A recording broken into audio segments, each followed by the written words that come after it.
Welcome to our channel. Today we how to disable app tracking in iOS using app tracking transparency step by step clearly. To disable app tracking in iOS using app tracking transparency, begin by unlocking your iPhone. Locate and open the Settings app on your home screen. Scroll down and find the option labeled Privacy, then tap on it. In the Privacy menu, look for Tracking and select it. You will see a toggle switch for Allow apps to request to track. To disable app tracking, switch this toggle to the off position. Once disabled, apps will no longer be able to prompt you for tracking permissions. If you want to manage existing tracking permissions for individual apps, scroll down to the list of apps displayed below. Tap on any app where you want to change the tracking setting. You'll see a toggle for Allow tracking. Switch this to off if you want that particular app to stop tracking you. After adjusting your settings, you can exit the Settings app.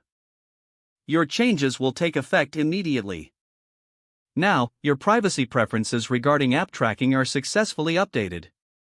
If the page does not load, refresh the browser or try again in a private or incognito window.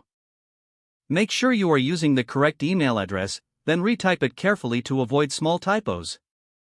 If your password is not accepted, use the reset option and create a new strong password you can remember. Check your spam folder for verification or security emails, then complete any requested confirmation steps.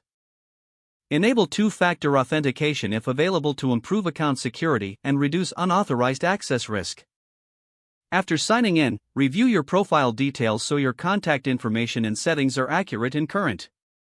If you see an error message, note it down and try again after restarting your device and internet connection.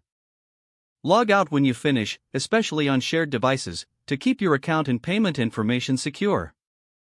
If the page does not load, refresh the browser or try again in a private or incognito window. Make sure you are using the correct email address, then retype it carefully to avoid small typos. If your password is not accepted, use the reset option and create a new strong password you can remember. Check your spam folder for verification or security emails, then complete any requested confirmation steps. Enable two-factor authentication if available to improve account security and reduce unauthorized access risk. After signing in, review your profile details so your contact information and settings are accurate and current. If you see an error message, note it down and try again after restarting your device and internet connection. Log out when you finish, especially on shared devices, to keep your account and payment information secure. Don't forget to like this video and subscribe to our channel for more step-by-step tech guides.